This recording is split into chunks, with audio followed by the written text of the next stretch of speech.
Anyone who's ever read a detective story knows that appearances can be deceptive.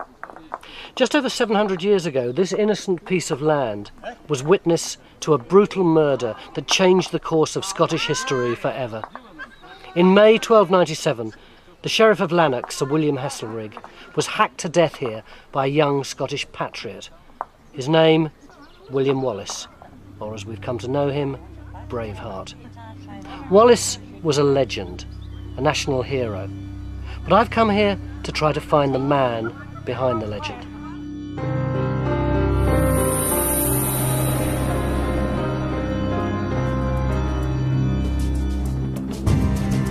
If you've ever watched the movie Braveheart, forget it. It's a great piece of entertainment, but not an accurate guide. I've come to central Scotland to find the truth about Wallace.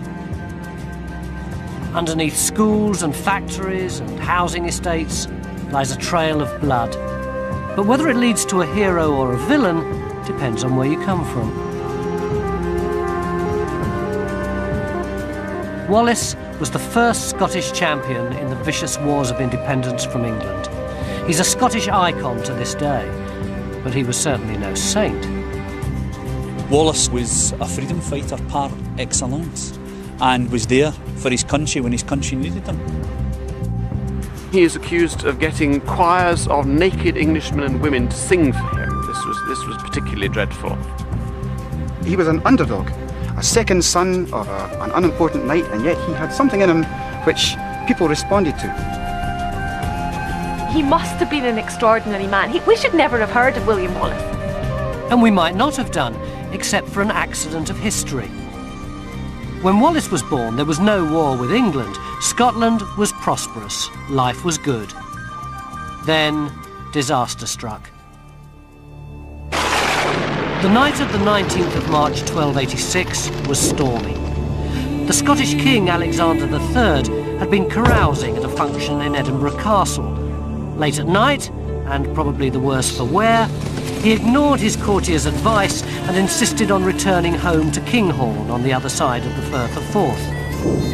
He just married a beautiful French princess half his age. In driving rain and pitch darkness, he set off along the coastal path for his marriage bed. But whether it was a midlife crisis or a noble desire to perform his kingly duties, it was the death of him.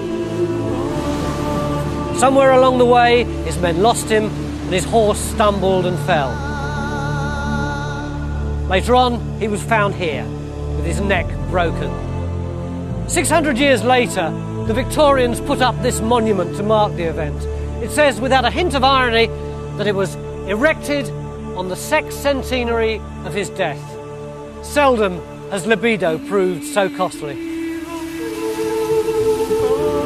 When Alexander's only heir also died, Scotland was thrown into crisis. Powerful rival factions took to arms, and the country slid towards civil war. Without a leader, there was going to be chaos. A king is going to have to be chosen. Now, in theory, God chooses kings, but in this case, there's going to have to be some sort of earthly intervention. It couldn't happen within Scotland because that would imply the Scottish nobility are superior to the king. It's got to be a great international figure. And Edward I, Scotland's nearest neighbour, great reputation in Europe, he's the man to do it. They'd asked the wrong man. Edward I was a ruthless expansionist. He'd already annexed Wales and Ireland. The crisis gave him the chance to bring Scotland into his empire. Under the pretext of preventing civil war, Edward took control of Scotland. At Norham Castle, he made the Scottish nobles acknowledge him as their feudal overlord, the medieval equivalent of mafia dons acknowledging a supreme boss. It meant that when John Balliol was named king, he was Edward's puppet. But while the Scottish nobles caved in, the common people remained defiant. Resistance leaders emerged from nowhere. Throughout Scotland, there were spontaneous attacks on the hated occupying forces. It's about this time that tales of a fierce young Scot called William Wallace began to circulate. One typical story has Wallace fishing in a river when suddenly 5 English soldiers turn up and demand his catch. and Wallace says you must be joking, but offers them half anyway. And one of the English soldiers is so furious that a mere jock should give him cheek that he draws his sword and lunges at Wallace. Wallace immediately parries with his fishing pole, snatches the man's sword and lops his head off. Then he kills 2 of the other soldiers before the others escape. Who was this Wallace, everyone was asking? We still don't know what he looked like. These pictures are from much more recent times. The only clues we have to his appearance are the accounts which tell of an arrow scar on his neck and a general agreement that he was enormous, perhaps 6'6" or more. He was also much younger than this, about 26. But where had he come from? Well, a Scottish chronicler called Blind Harry tells us that the de Wallace family, which means they were originally from Wales, settled in Elderslie, just south of Glasgow. On the flimsiest of evidence, the good old Victorians did what they do best and erected a monument. But now, archaeology has backed up tradition.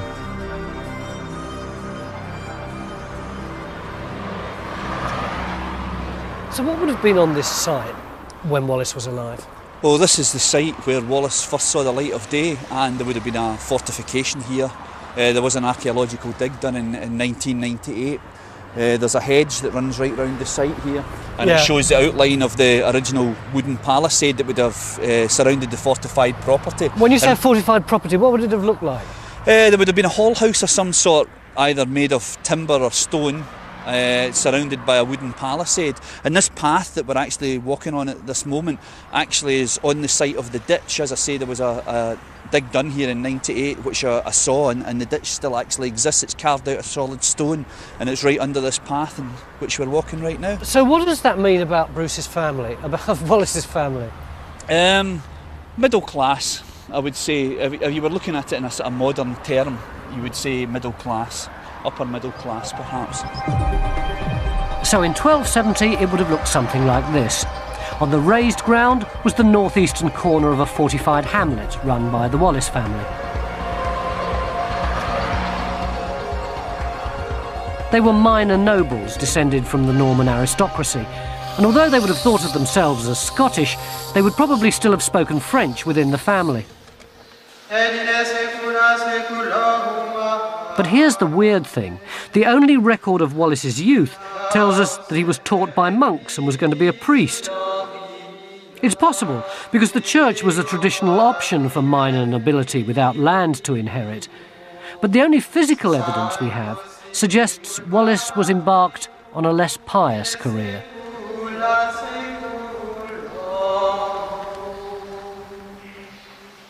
We know from the seal that was discovered a few years ago that has a bow in the middle of it, that Wallace probably saw himself first and foremost as an archer. Now, that probably didn't mean he was a soldier necessarily. It may have been a bit on the poaching side of things, on the hunting of deer. But yeah, he would have had to make his own way. He wouldn't have any lands given to him, and I don't think there's any evidence. In fact, it's pretty clear he didn't have any lands himself, so he's got to make his own way. It's likely then that Wallace was a bit of a tearaway, who came good when history gave him a cause. Once Edward I had his hooks into Scotland, he never gave up.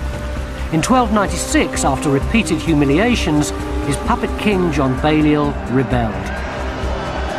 The Scots assembled an army and raided northern England. It was just the excuse Edward was looking for. He marched north. This is Berwick-on-Tweed. Today it's in England, of course, but 7 centuries ago it was one of the most important and prosperous towns in Scotland.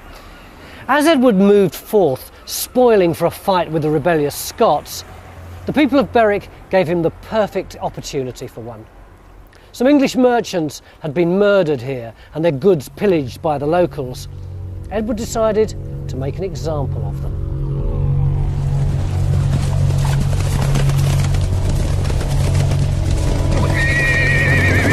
The massacre that followed shocked even the partisan English chroniclers of the time. Edward unleashed thousands of trained killers on an unsuspecting band of lightly armed civilians. There wasn't much resistance.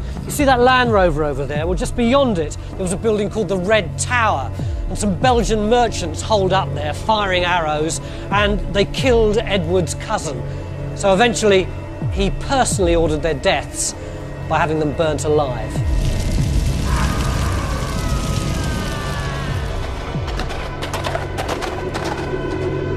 But it wasn't just Edward who wanted blood. Soon the cry rang out from the whole army, havoc, havoc, which means plunder, plunder, and it's where we get our word havoc from. There would have been mayhem. The men would have been automatically killed, the women raped first.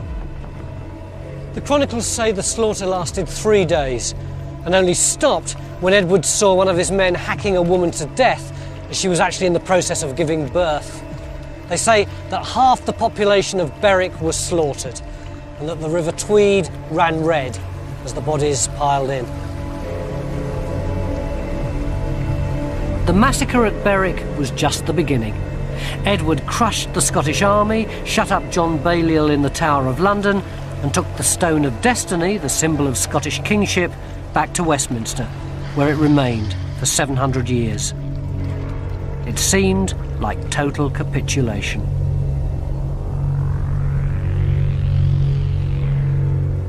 The story goes that when Edward was leaving Scotland, he turned to the Earl he was about to put in charge and said to him, "Bon besoin fait, qui de merde se délivre." In other words, the guy who gets rid of shit is doing a really good job.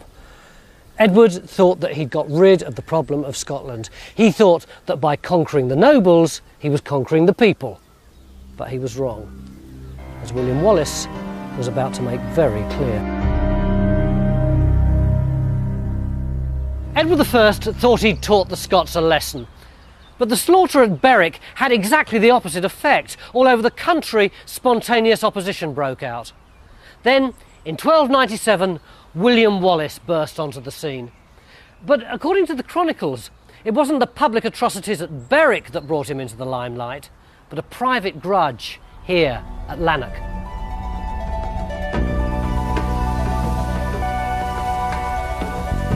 The chronicles tell the story of how Wallace fell in love. He saw a maiden at Mass here in St Kentigern's church and was instantly smitten. She was Marion Braidfoot from nearby Lamington.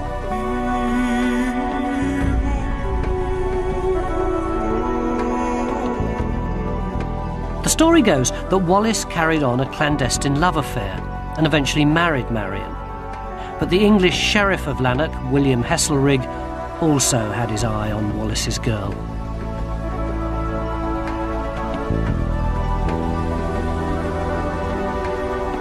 When Wallace got into a skirmish with Heselrigg's men, before they could arrest him, Marion helped him escape into the hills. In revenge and full of lustful hate, Heselrigg had Marion killed. Hearing of the slaughter, Wallace returned under cover of darkness to wreak his revenge. There's hardly anything left of Lanark Castle today. Lanark Thistle Bowling Club occupies the site of Heselrigg's stronghold.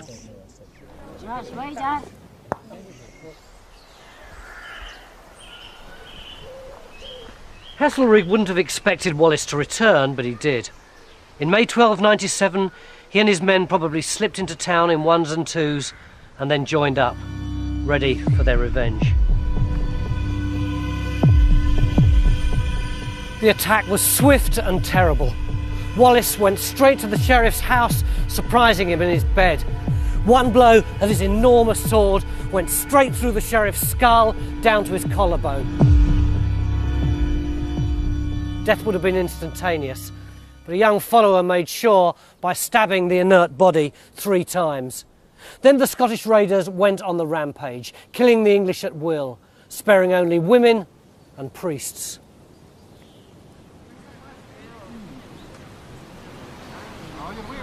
The killing of Heselrigg is the first documented reference we have of Wallace, but the love story may well be fiction. After all, Wallace was an outlaw and the sheriff was the local judge. Maybe Wallace simply killed him to avoid prosecution for some other crime. it could be that he was already beyond the law, that he was a kind of an outlaw. If he'd been poaching, he may even been beyond Scots law, and maybe he was someone on the wrong side of the tracks who sort of made good because war broke out.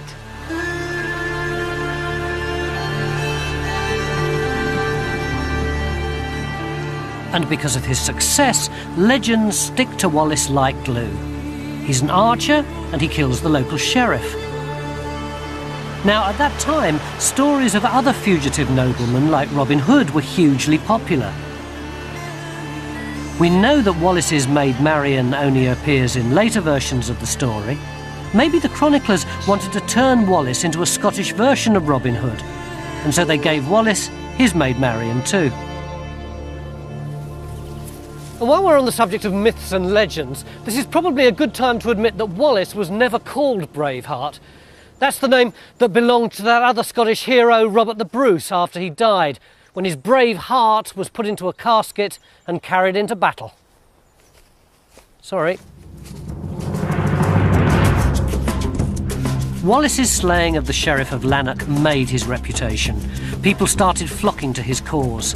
The outlaw band became a militia, and then an army, and at its head, a nobody from Elderslie.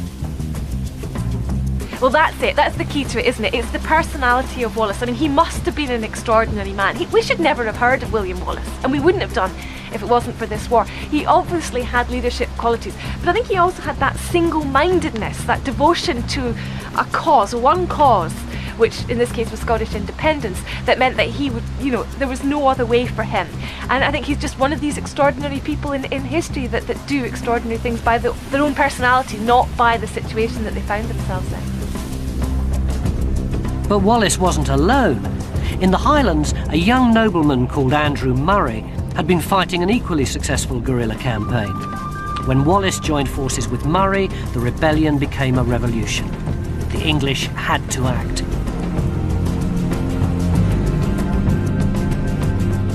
Edward I, who was away fighting in France, ordered a formidable army north to sort out the rebels.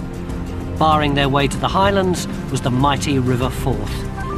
Wallace and Murray decided to take the English on at the crossing point. Its name was to echo in history. Stirling Bridge.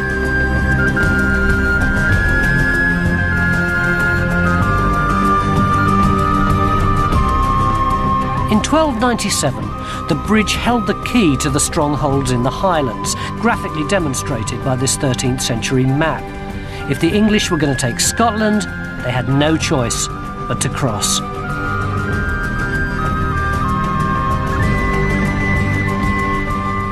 Wallace and Murray decided that a battle at Stirling Bridge was their best chance of defeating the mighty English army. But it wasn't this Stirling Bridge. Amazingly, the exact location of Wallace's greatest triumph was a mystery until recently. Nobody could find the foundations of the original bridge. Find them, and you find the battleground. Then amateur archaeologists decided to test a local tradition that the bridge lay upstream from today's with some homegrown technology. I don't understand how you ever managed to see those pillars under this water. It's pretty murky, isn't it? Well, it is pretty murky, but there are times of the year when the fresh water's coming down and you can see. We used an old method that the pearl fishers used, which was to make a bucket out of wood with a glass bottom, and they could see the freshwater mussels on the bed of the river. Sorry, Tony. And if you like to have a little look over the side, This is it? this is it. This is the High tech, isn't it? Oh, it is. It is. It is. But it's very effective, and on a sunny day, if you put your head right and exclude the light from around the edge, it's you can get a marvellous vision of the riverbed. So I should be able to see one of the piers down here somewhere. Yes, yes. All I can see at the moment is my own face looking back at me. I've got it. I think this is it. Yep. Wow. Very effective. Oh. A simple solution to a problem. It's quite gruelling, isn't it? It is. It is. It's not very easy to use, but River Vision Mark II. Should patent this, you might make a fortune. Yes, well, I never thought of that. The ancient town seal from Wallace's time shows a flat wooden platform on top of 8 stone piers. Everyone had been looking for a bridge that went straight across the river, but you don't need 8 piers for a straight bridge. What they discovered was that the piers went across the river diagonally. No one knows why, but it means that the number of piers fits perfectly for a bridge that looks something like this. This narrow structure was a key part of Wallace's plans. The Scots had positioned themselves on the high ground on the north side of the river. In 1297, this is what Wallace might have seen. He and his lightly armed foot soldiers would have had a clear picture of the task that faced them. Looking south to the river, they could see the English as they prepared for battle in the shadow of Stirling Castle. Accounts say that the English had brought 1,000 cavalry and 50,000 infantry to face the spears and dirks of the rebels. They outnumbered the Scots by as much as 10 to 1. Wallace's men knew it was make or break. The English army at that time was regarded as the mightiest fighting machine in Christendom. Wallace must have been a dynamic leader to have instilled in his men the belief that they could win. Not just against superior numbers, but against much more superior armaments, horses, weaponry, even money when it comes down to it. And even although they were outnumbered, Wallace used the land of Scotland itself to help. The 4th looped round, leaving an area of boggy ground between the English and the Scots. This was crossed by a single raised causeway that followed the same course as the road does today. The bridge and this narrow road caused a bottleneck. The logistics of getting the sheer numbers onto the field of battle would have made for a scene like the start of the London Marathon. It made some of the English knights nervous, but as the nobles discussed tactics, the tide rose, making the marshland even boggier. Delays and indecision were to prove fatal. 3 times the English started across the bridge, and 3 times they drew back. Dominican friars were sent across to offer Wallace peace terms, but the message came back: "We have not come for peace, but to avenge our country." The upstart was spoiling for a fight, and the English were happy to oblige. Wallace and Murray couldn't believe their luck. The enemy was about to fall into their trap. The narrow bridge could only take 2 horses at a time. As the heavily armoured mounted knights rode off the causeway to form a battle line, the ground became too boggy for an effective charge.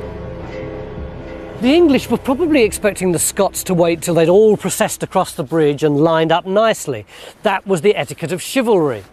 But Wallace and Murray weren't like that. They were street fighters, engaged in a last-ditch attempt to save their country.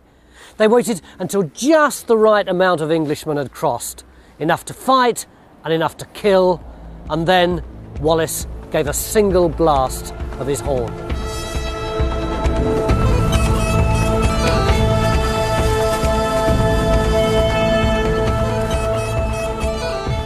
The Scots rushed out from their stronghold on the high ground beyond where that white bungalow is. They attacked on both flanks and they cut off the English retreat back to the bridge. With no room to form up and completely unable to manoeuvre, the English were stuck. The Scots slashed at the hamstrings of their horses and stabbed at their underbellies, and as the horses fell, the English were dead meat. It was carnage.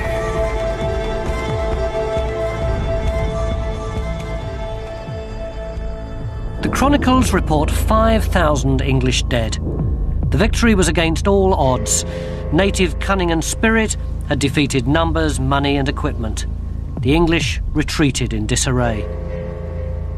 To this day, Stirling Bridge is symbolic of an unbreakable sense of national pride, whatever the southern neighbours may do. And on the very turf where Wallace's men splashed through the mud to bring down the English cavalry, a new generation of warriors struggle for pride and glory. A bit too low, a bit too low. Break up, break up. There is a sense of of history here. I mean, maybe because I'm also the history teacher as well as the rugby coach, but I sense, and I think the boys feel too, that this is an ancient place. It's surprising, when you tell the story of the battle, you could hear a pin drop, because there's a sense of pride, there's a sense of achievement that you can sense among the pupils. Sure, you lose the atmosphere a bit later, but for that moment, there's something in them that they just feel, hey, yeah, we did this here. William Wallace was a national hero, but he was now on his own. His partner, Andrew Murray, had been one of the handful of Scottish casualties. Nevertheless, the Scottish tales were up. Wallace decided to take the battle to the English. The next time they saw the avenging Scot, it was going to be on their own turf. What was William Wallace really like?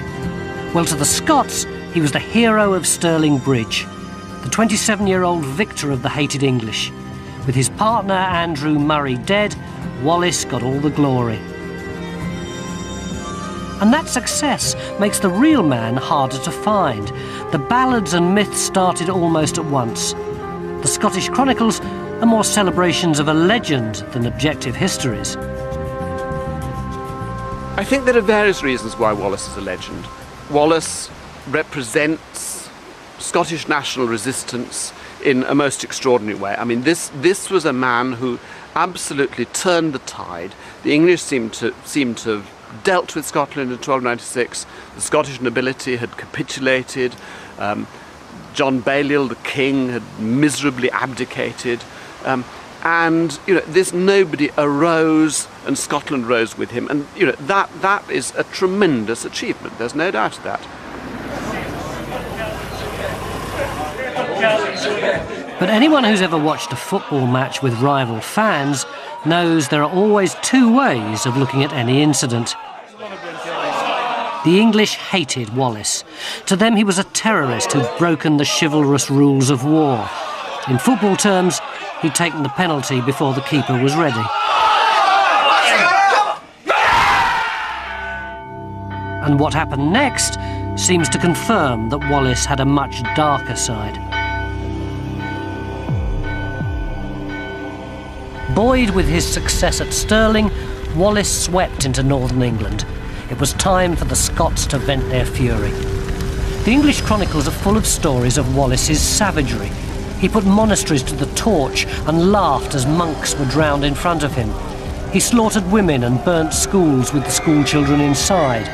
Rape, torture and atrocity marked his progress through the borders. He shocked an age hardened to brutality. The stories evoke contemporary parallels. The English accused Wallace quite explicitly of effectively ethnic cleansing, that his intention was to get rid of everyone that spoke English from the north of England. Even the Scottish chronicles realised there was a problem. They said he tried to prevent the excesses of his men, defending priests at the altar. On the other hand, they made no bones about his hatred of all the English. So was Wallace a national hero or a war criminal? The National Wallace Monument is the great Victorian expression of his legendary status. It dominates the landscape of Wallace's great triumph at Stirling. Braveheart fans and Scots from all over the world, including the South Florida branch of the Stuart clan, come to pay homage. But even here there's a grim recognition that there was little room for compromise in medieval warfare. And the said Provenance executioners would then put this through the back or the front of the head. And that is your cranial spike. If you knew Wallace as a person, he probably wasn't the sort of guy you would like to get on the wrong side of.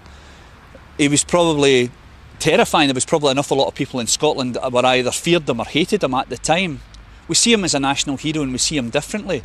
But Wallace's one major inherent strength was he killed Englishmen wherever and whenever he found them. That was his job, and that's what he did. Not to be confused with your dispatching dagger, which has two sharp edges, one to the left and one to the right. Essentially, Wallace was a man of his day. Putting the mortally wounded out of their misery by impinging... There's no doubt that he was a very bloody, violent man, living in a violent age.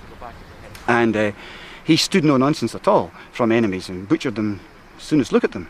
But at the same time, here's a man that was a leader. He was an underdog, a second son of an unimportant knight, and yet he had something in him which people responded to. And he led them, he had a vision, he was true to his king, he was fighting for John Balliol, he had loyalty, he had a sense of purpose, a sense of achievement, he had a brain that could think of strategy. No, I think there are many good aspects of Wallace's personality and character which you can focus on, but we try to sort of say that those days are gone now when we want to slaughter the English. On his return from his campaign of terror along the English borders, Wallace was knighted, possibly by Robert the Bruce. Then Sir William Wallace was made Guardian of Scotland. In the absence of the king, he'd been given absolute power.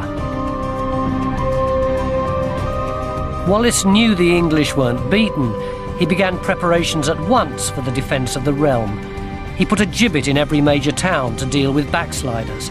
Another sign of his ruthlessness, perhaps, or just a desperate recognition of the scale of the expected English response. Pretty soon the king realised that if he wanted a job done properly, he was going to have to do it himself. Next time Wallace met the English army, it would be led by King Edward. The English wouldn't be fooled by another surprise attack, so to prepare for a clash with the heavily armoured English cavalry, Wallace invented a battlefield tactic called the schiltrom. The outnumbered ranks of infantry would form an enormous circle of spears, so that the charging knights would be met by a deadly giant hedgehog. As a massive English army advanced from the south, Wallace retreated, burning fields and crops as he went. His plan was to use a scorched earth policy to break the English lines of supply. It nearly worked.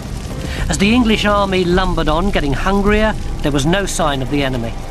Then, at Edinburgh, a scout reported that Wallace was just 20 miles away in Falkirk, ready to pounce if the English retreated. Edward ordered a forced march. At dawn, on the 23rd of July 1298, the English luck changed. The chronicles tell us that as the English army was advancing up the Forth, they saw a flash of armour up here on the hill. It was Wallace spying on his enemy. But by the time an advance guard had raced up here, he was gone. Instead, down there, in front of the town of Falkirk, they could see the entire Scottish army preparing at last for battle. No one knows why Wallace chose to stand and fight. The English were almost out of food and ready to retreat. Perhaps he thought he might be overtaken and preferred to choose the battleground. Or perhaps Stirling had made him overconfident. Either way, the Battle of Falkirk was to be crucial. And yet, incredibly, no one's sure where it took place. The scraps of information we have from the chronicles just refer to a hilly area overlooking boggy ground and a watercourse. It could have been the town centre site where the park is today, the rise just beyond the supermarket, the farmland under Callender Woods, or here, the Mumrill site near the main Edinburgh Falkirk Road. Whatever the location, we know the story of the day. Wallace had his men arranged up on the high ground with 4 large circles of spearmen, and in between them he had his short bowmen, and behind his cavalrymen ready to charge. "I've brought you to the ring," he said to his men. "Now dance as best you can."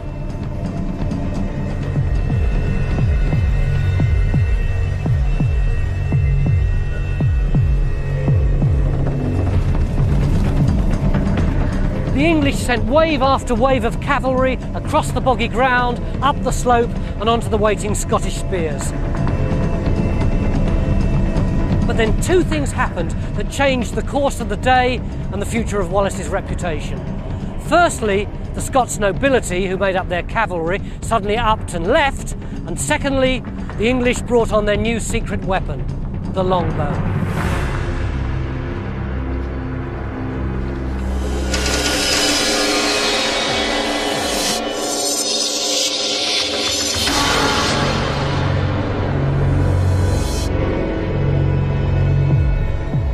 The longbow's range was deadly.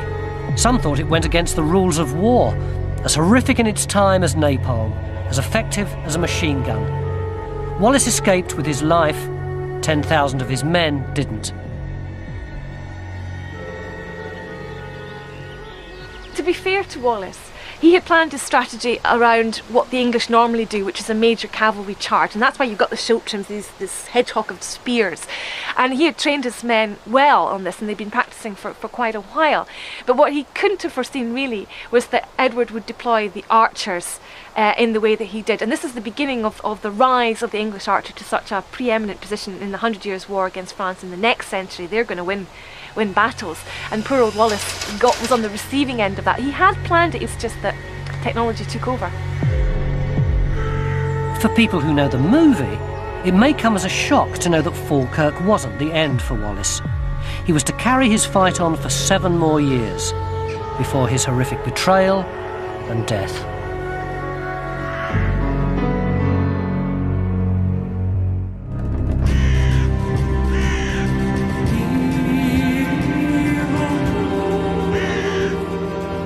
Falkirk was annihilation.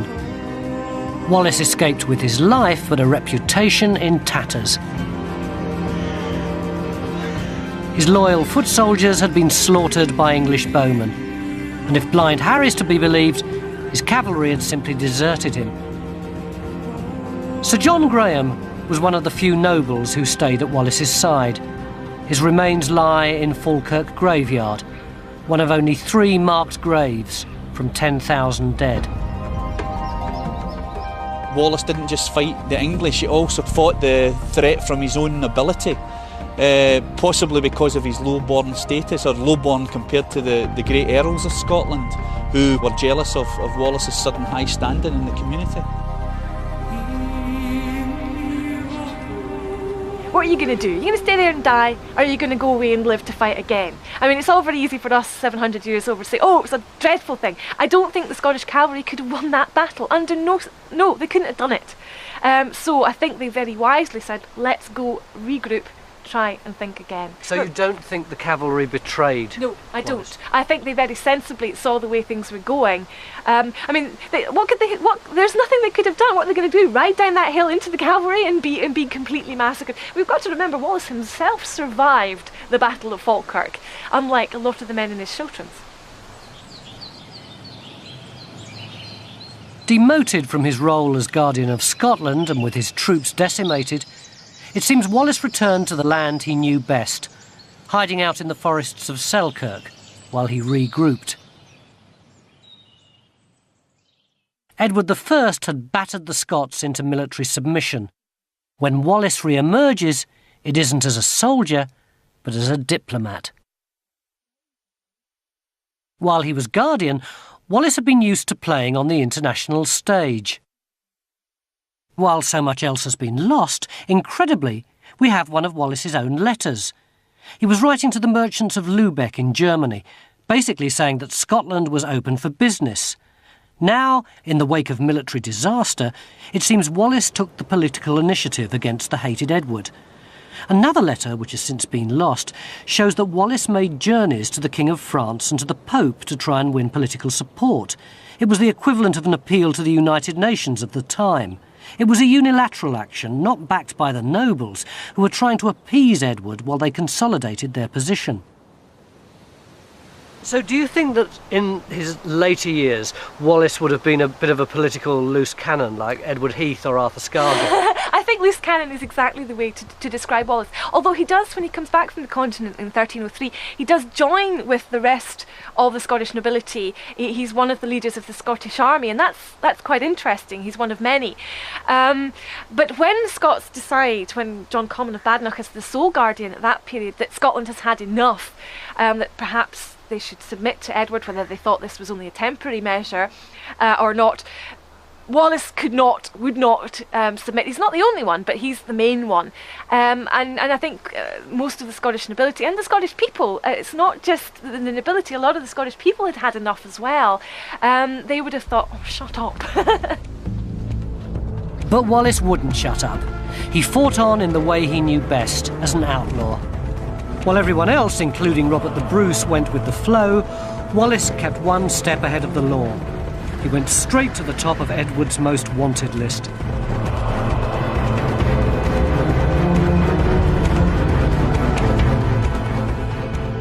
The shocking thing was, when the end came, that it wasn't an Englishman that captured Wallace. He was actually betrayed by a Scot who was in English pay. But an awful lot of the problems in Scotland down the century were succinctly summed up by Robert Burns, who said, "We are bought and sold for English gold." In 1305, Wallace was finally betrayed to the English. By this time, most of Scotland's nobles were back under Edward's rule again, and one of his tests of their loyalty was whether or not they were prepared to try to capture Wallace. But eventually the betrayal wasn't just political, it was personal. The man chosen to close the trap round him was Sir John Menteith, a particular friend of Wallace's, who was godfather to his 2 children. They surprised Wallace here at Rob Royston, just outside Glasgow. There was a struggle. Eventually Wallace was subdued and dragged south of the border to avoid any possibility of rescue.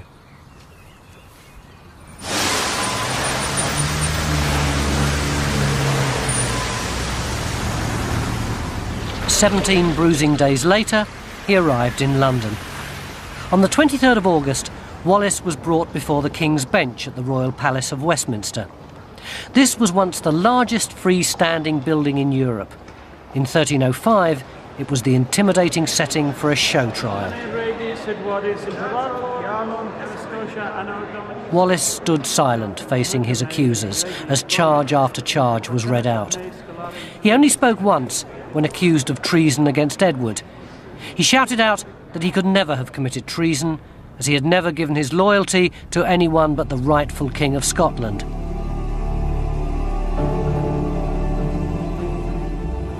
But in the end, the odds were stacked against Wallace. The trial was more about humiliation than justice. As he stood on this spot, the sentence for treason was declared. Wallace was to be hung, drawn, and quartered.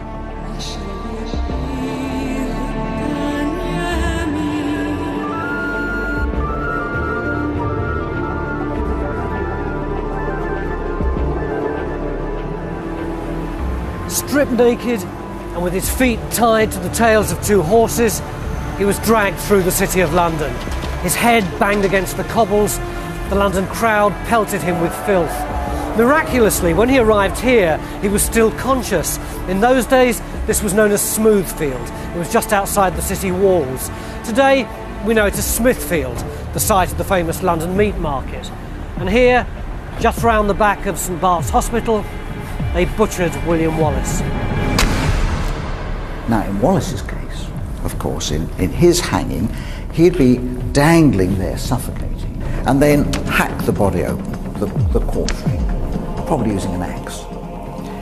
Take out the heart, cut it out, show it to the crowds. Now, the heart would still be beating.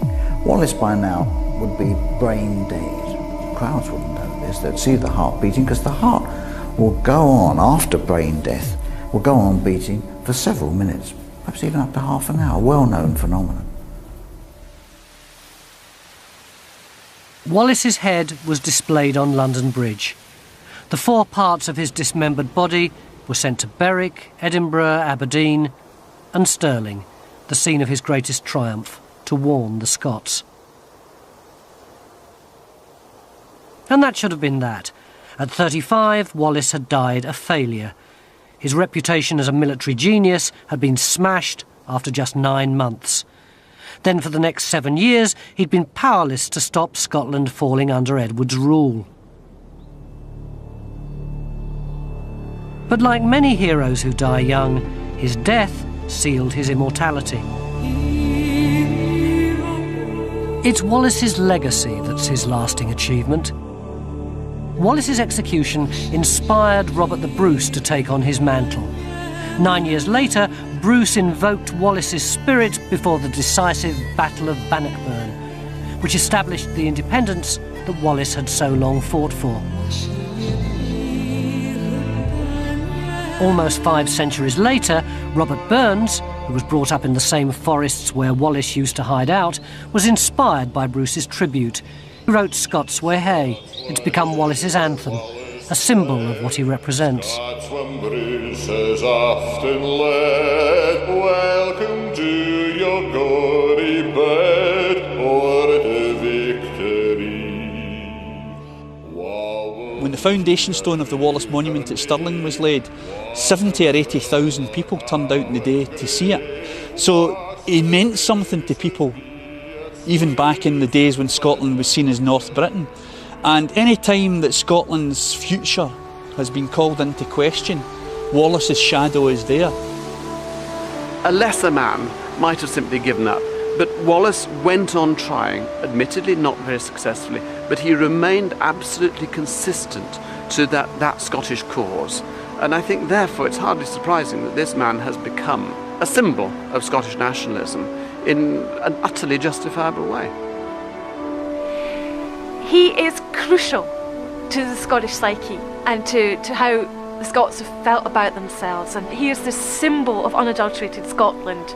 It's a very macho symbol, I have to say. I sometimes wonder what we women really feel about Wallace, but he's very important as being somebody that we can look up to with no trace of having had any truck with England. But as a man of the people, Wallace came to represent personal freedom as well as Scottish independence. This is the Wallace Stone at Falkirk, where Wallace is said to have spied on the English. Miners in Scotland used to be bondsmen. 200 years ago, the local miners, released from their serfdom, started a tradition which lasts to this day, of marching here in the name of Wallace to affirm their status as free men.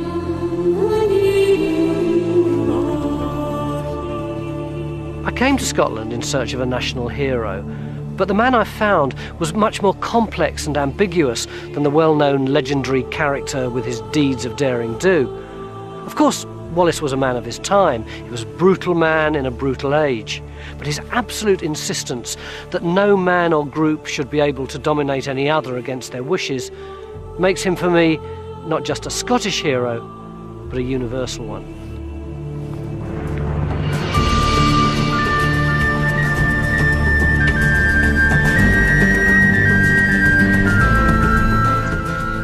For information on this programme or related educational resources, please go to channel4.com/learning.